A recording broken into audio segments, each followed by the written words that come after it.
Hello, I will be reciting a speech done by Maya Angelou as the eulogy for Coretta Scott King on February 7th, 2006.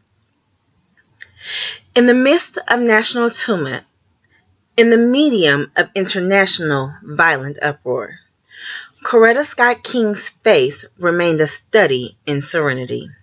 In times of interior violent storm, she sat, her hands resting in her lap calmly, like good children sleeping. Her passion was never spent in public display.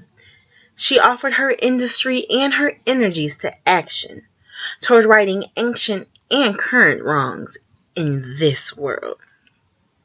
She believed religiously in non-violent protest. She believed it could heal a nation marred in the history of slavery and all excesses. She believed nonviolent protest religiously could lift up a nation rifled with racial prejudice and racial bias. She was a quintessential African American woman, born in the small town repressive South, born of flesh and destined to become iron, born a cornflower and destined to become a steel magnolia. She loved her church family fervently. She loved and adored her husband and her children. She cherished her race.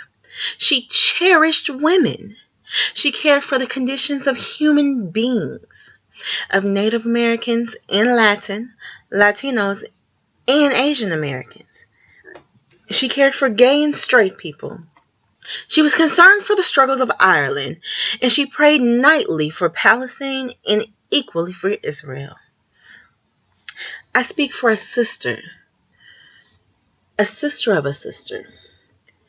Dr. Martin Luther King was assassinated on my birthday.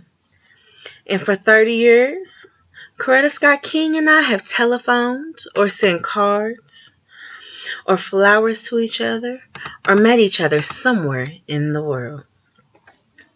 We call ourselves chosen sisters.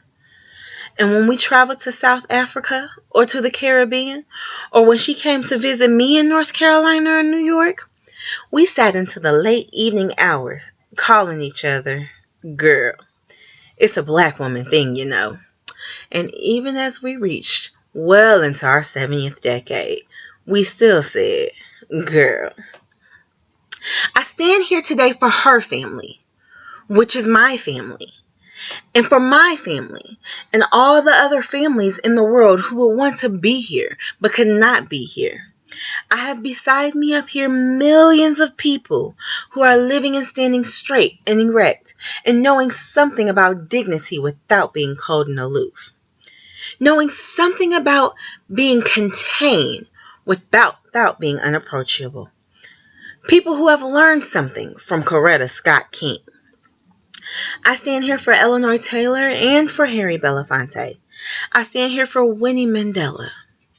I stand here for women and men who loved her. Dinky Ramelli. On those late nights when Coretta and I would talk, I would make her laugh. And she said that Martin King used to tell her, "You don't laugh enough."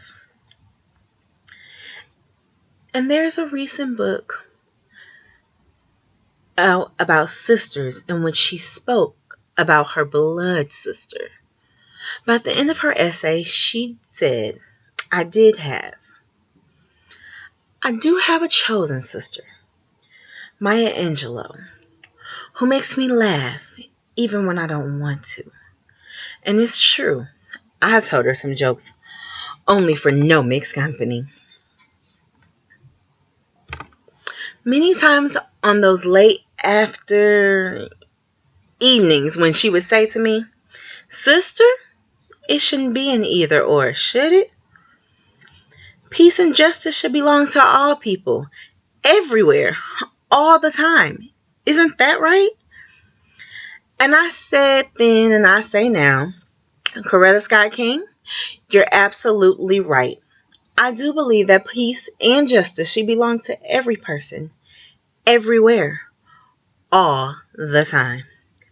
And those of us who gather here principalities, presidents, senators, those of us who run great companies and who know something about being parents, who know something about being preachers and teachers, those of us, we owe something from this minute on.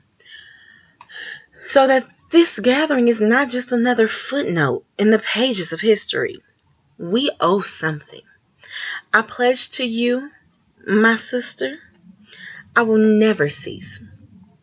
I mean to say, I want to see a better world. I mean to say, I want to see some peace somewhere. I mean to say, I want to see some honesty, some fair play. I want to see kindness and justice. This is what I want to see. I want to see it through my eyes and through your eyes, Coretta Scott King. Thank you.